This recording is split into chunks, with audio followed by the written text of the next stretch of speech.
And I had said to you off air that I'd like your take on perhaps some of the most stunning events of 2014. We're heading into the final moments here, the last final weeks of 2014. Your take on some of the most significant events of the year, please. Well, Jen, I think for the United States, it had to do with the midterm election that we had in the first week of November. This was a shellacking of monumental proportion.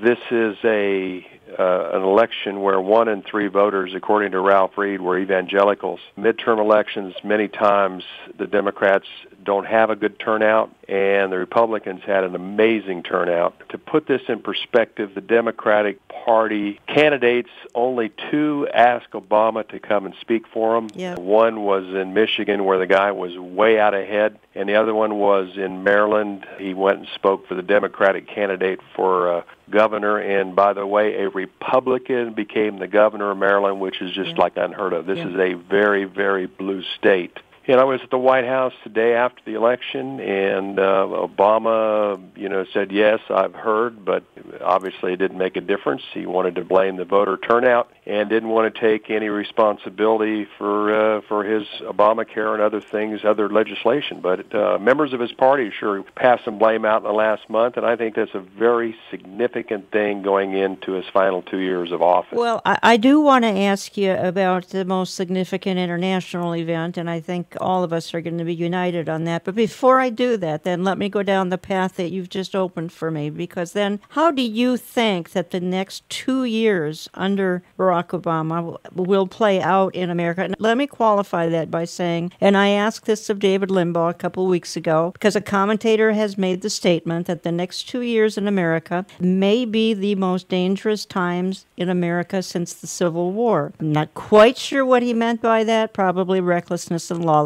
but I'm not sure because I can't ask that individual. But let me get your take on that statement. I think there's some truth to that. I think there's a lot of potential for that. When you watch what has taken place in Ferguson, Missouri, and what the facts are, and the fact that the facts didn't matter, right, and the behavior throughout the country, whether it's a pro football team or whether it's protest in different cities around the country, or your professional race hustler, Al Sharpton, who is there trying to take advantage of the situation and stirring up this divisiveness, I think it's very, very sad. And I know that they had a briefing recently at the White House to deal with this issue. Sharpton was even invited to come to the White House, and other leaders in the black and white community to discuss this. And they're doing what they can to try to diffuse some of these circumstances. But the other very bothersome to me is the media was there with the fuel for the fire. They kept pouring it on and pouring it on. And this is a discredit to the journalism, and it's a discredit to our country. And there's no accountability for the way they handle this situation. But, Bill, the next couple of years, how do you see it? Just more lawlessness going on in government and other places? Yes, I believe so. I hope not, Jan, but I feel like it's building. Even Senator Cruz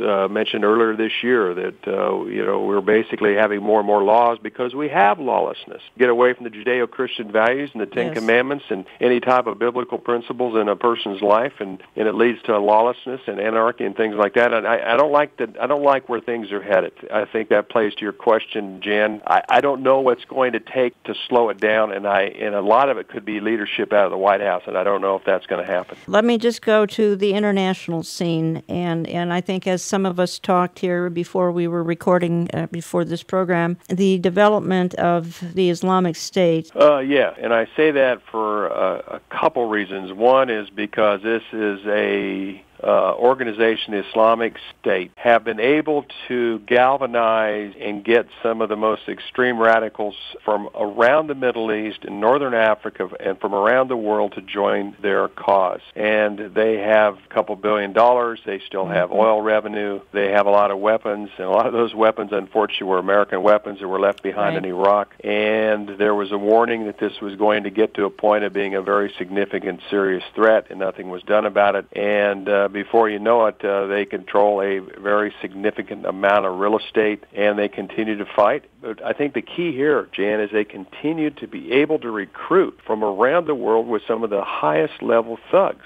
And this is a great concern to Israel and our other allies in the Middle East and to Europe and to the United States. This is a very serious threat. Eric, did this catch you off guard? No, not really, but I guess the rise of it, how fast it came, I think that caught us all a little off guard, but we saw it coming. And these guys are like a rock star that has bolted onto the scene and just dares anybody to knock them off the top spot. And they're attracting people just like a rock band would attract people. It just shows how much the world has turned to evil and thinks it's good. And again, how often we mention Isaiah 5:20 and 21, but that's really what's happening. And they have attracted people by their thuggery, people by their